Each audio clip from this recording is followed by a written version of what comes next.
En el verano de 1923, en una calle elegante de Boston, un joven francés de 19 años se detuvo frente al escaparate de una tienda de artículos de lujo y se quedó mirando una maleta de piel de cocodrilo con la misma expresión con que otros miran las cosas que saben que no pueden tener.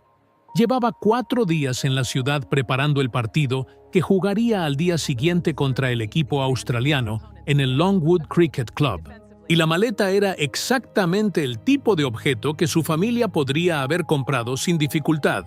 pero que él, en ese momento,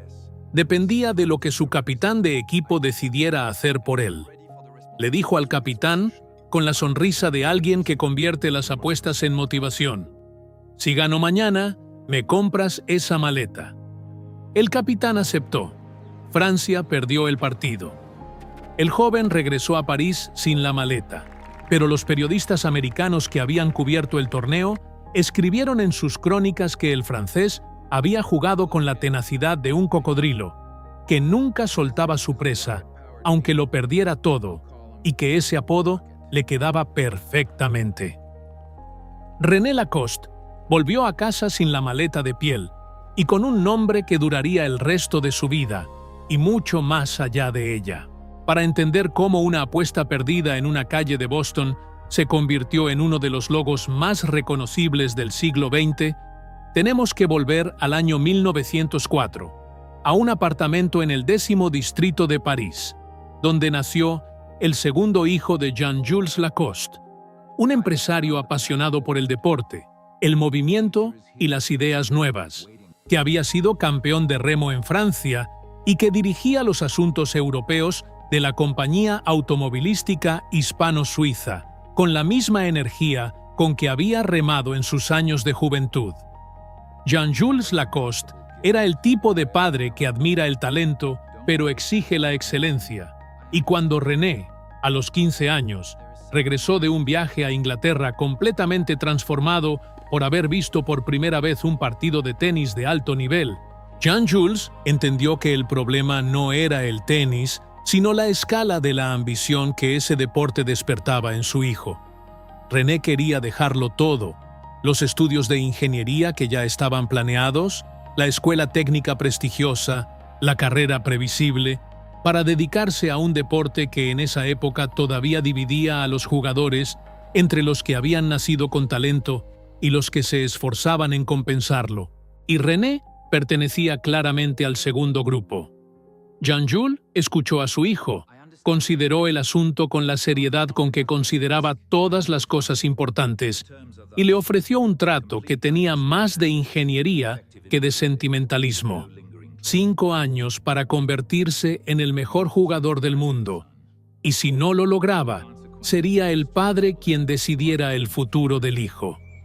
René aceptó las condiciones y comenzó a trabajar. Lo que hizo a continuación fue tan metódico y tan calculado que los periodistas que cubrían el circuito de tenis de la época tardaron varios años en encontrar las palabras para describirlo.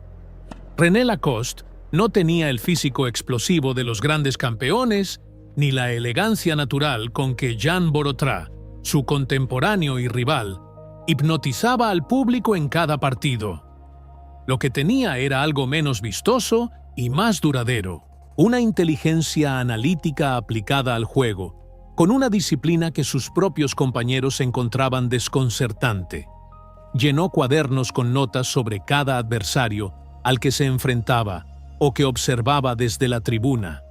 Sus tendencias bajo presión, sus golpes débiles, la manera en que cambiaba el ritmo cuando estaba nervioso, los ángulos que prefería y los que evitaba.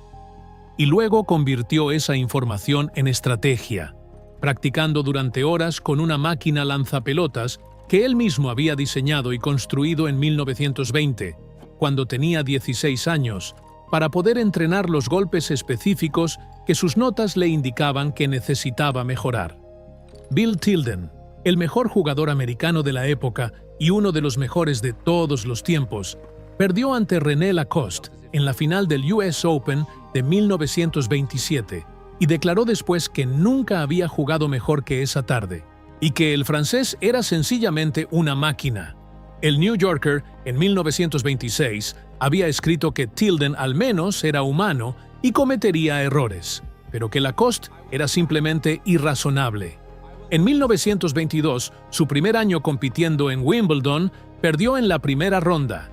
En 1923 llegó a la cuarta ronda, y fue ese mismo año cuando viajó a Boston con la selección francesa para la Copa Davis, y cuando la maleta de cocodrilo que nunca llegó a comprar le dio un nombre que el mundo entero empezaría a reconocer. En 1924 llegó a la final de Wimbledon, donde perdió en 5 sets contra Borotra. En 1925 ganó Wimbledon y el Open de Francia. En 1926 ganó el US Open. En 1927 ganó el Open de Francia y el US Open. Y fue el número 1 del mundo. Y junto a Borotra, Henri Cochet y Jacques Brugnon, formó el cuarteto que la prensa internacional bautizó como los Cuatro Mosqueteros, y que durante casi una década convirtió al tenis francés en la fuerza dominante del circuito internacional.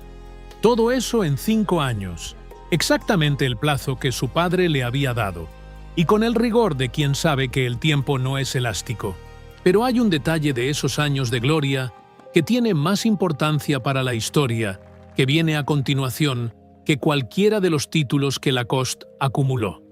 En 1927, harto de la camisa de manga larga, cuello duro y puños almidonados, que era la indumentaria oficial del tenis de la época,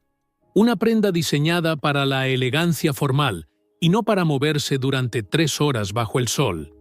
René Lacoste comisionó a su amigo Robert George, diseñador e ilustrador, para que dibujara un cocodrilo.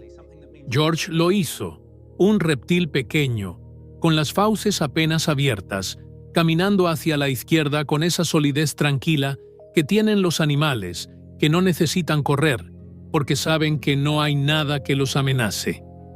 Lacoste mandó bordar ese cocodrilo en seda verde sobre el bolsillo del pecho de las chaquetas blancas que usaba al entrar a las pistas, y fue la primera vez en la historia del deporte que un atleta convertía su propio apodo en un emblema y lo exhibía en la ropa como una declaración de identidad. El público de las pistas lo vio, lo reconoció y comenzó a asociar el reptil bordado con el hombre que nunca soltaba su presa. En 1928, René Lacoste hizo algo que las crónicas de la época describieron como un pequeño escándalo y que, con el paso del tiempo, resultó ser la primera demostración pública de la idea que llevaría a Lacoste la empresa. Apareció en la final del Campeonato de Francia usando una camisa de manga corta de tejido de punto, sin cuello duro, sin puños, sin almidón, que él mismo había diseñado para poder moverse con la libertad que la prenda oficial de tenis le negaba. La camisa era blanca, de algodón piqué, un tejido con pequeños relieves que lo hacía más transpirable y más resistente al mismo tiempo, con un cuello blando que podía alzarse para proteger la nuca del sol, una apertura de 3 botones en el pecho para poder ajustar la ventilación, y la parte trasera ligeramente más larga que la delantera para que no se saliera de los pantalones cuando el jugador se movía. Era práctica, era cómoda, y en el contexto del tenis de los años 20 parecía casi subversiva. Era también perfectamente funcional, que era todo lo que René Lacoste había querido decir desde el principio. La salud que había soportado 7 años de circuito internacional sin concesiones empezó a ceder en 1929 con una enfermedad respiratoria que algunos registros describen como tuberculosis y que obligó a René a retirarse del circuito profesional a los 25 años, habiendo ganado exactamente 7 títulos de Grand Slam y habiendo cumplido con la precisión de un cronómetro el plazo que su padre le había fijado en el trato de 1922. Siguió vinculado al tenis como capitán no jugador de la selección francesa durante 1932 y 1933, viendo desde la tribuna los partidos que su cuerpo ya no podía disputar, y fue durante esos años de retiro forzado cuando la camisa que había diseñado para sí mismo empezó a parecer algo más grande que una solución personal a un problema de vestuario. André Gillier era el propietario de la empresa de punto más importante de Francia en esa época, un hombre de negocios que conocía el mercado textil con la misma profundidad con que René conocía el tenis, y que vio en la camisa de Lacoste lo que todos los empresarios inteligentes ven cuando encuentran una buena idea antes de que el mercado la haya descubierto. Una necesidad real, resuelta de manera elegante, por alguien que tenía exactamente la reputación necesaria para que el mundo prestara atención. En 1933, los dos hombres firmaron los estatutos de la Société Chemise Lacoste, una empresa creada con un propósito único, que era producir y vender la camisa que René había diseñado en las pistas con el cocodrilo de Robert George bordado en el pecho izquierdo. El prototipo que aprobaron para producción llevaba la denominación interna L, 12, L de Lacoste, 1 porque era única, 2 por el código de fábrica de la manga corta, 12 porque fue la 12ª versión la que Lacoste consideró finalmente correcta. Y la primera campaña publicitaria de la marca decía, con una mezcla de humor y advertencia que capturaba perfectamente el espíritu de su fundador: «Atención al cocodrilo, solo hay una chemise Lacoste». Lo que aquella camisa hizo sin pretenderlo era algo que ninguna otra prenda de la historia del textil había hecho hasta entonces: poner el nombre de la marca en el exterior de la ropa, visible para cualquiera que mirara, como si el cocodrilo bordado sobre el corazón fuera una firma tanto como un logotipo. Hasta ese momento, las etiquetas estaban dentro, escondidas en el cuello o en la costura lateral, porque la convención social dictaba que exhibir el nombre del fabricante en el exterior de la ropa era una vulgaridad. Lacoste ignoró esa convención con la misma naturalidad con que había ignorado la camisa de manga larga en las pistas de tenis, y al hacerlo, inventó sin saberlo el lenguaje visual del marketing de moda que el siglo XX convertiría en norma universal. Hay, sin embargo, una historia dentro de esa historia que merece ser contada con la misma atención que los títulos y los logotipos. El periodista americano, que el 23 de agosto de 1923 escribió por primera vez el apodo que definiría todo lo que vino después, se llamaba George Carens y trabajaba cubriendo tenis para un diario de Boston. Carens había seguido a Lacoste desde los primeros años del circuito, conocía al jugador de cerca, y cuando escuchó la historia de la maleta de cocodrilo y vio jugar a René ese día en el Longwood Cricket Club, escribió que el apodo describía perfectamente a aquel joven francés: tenaz en sus golpes, de sonrisa voraz, implacable con sus rivales, digiriendo lentamente a sus oponentes como solo un cocodrilo sabe hacer. El apodo se extendió por el circuito internacional con la velocidad con que se extienden las imágenes exactas, y Lacoste lo adoptó y lo convirtió en marca, y la marca se convirtió en empresa, y la empresa en una de las más reconocidas del mundo durante el resto del siglo. Tim Clapp, nieto de George Carens, contó décadas después en una entrevista de radio que cuando los representantes de Lacoste se enteraron de que el apodo tenía un autor concreto, intentaron contactar a ese autor, que para entonces ya había muerto,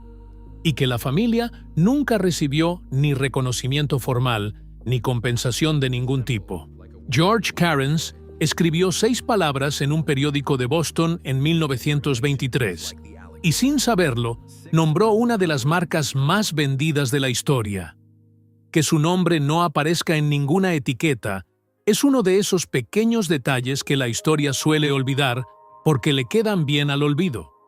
René Lacoste vivió hasta los 92 años. Murió en octubre de 1996 en Saint-Jean-de-Luz, al sur de Francia, y tuvo tiempo de ver cómo el cocodrilo verde que Robert George había dibujado en 1927 sobre el papel llegó a estar bordado en 25 millones de prendas al año y a ser reconocido en todos los continentes del mundo por personas que nunca habían oído hablar del tenis de los años 20 ni de una maleta de piel vista en un escaparate de Boston. Tuvo también tiempo de ver cómo su hija Catherine ganó el US Open de golf en los años 60 y cómo en 1991 la selección francesa de tenis ganó la Copa Davis después de 59 años de espera, y el jugador que marcó el punto decisivo llevaba en el pecho, sobre el corazón, el mismo cocodrilo bordado en verde que su padre había encargado en 1927, con la convicción de que un apodo que el mundo te ha dado merece ser exhibido con orgullo, no escondido. Hay marcas que nacen de una estrategia y marcas que nacen de una apuesta perdida. Las segundas son más raras y generalmente más honestas, porque llevan dentro de ellas algo que ningún plan de negocio puede inventar: el carácter de una persona que decidió convertir lo que otros describían sobre ella en lo que ella quería ser. René Lacoste no ganó la maleta de cocodrilo. Ganó algo distinto: un nombre, un animal, una pregunta implícita que cada camisa bordada hace en silencio a quien la mira. ¿Qué tan tenaz eres dispuesto a ser para conseguir lo que quieres?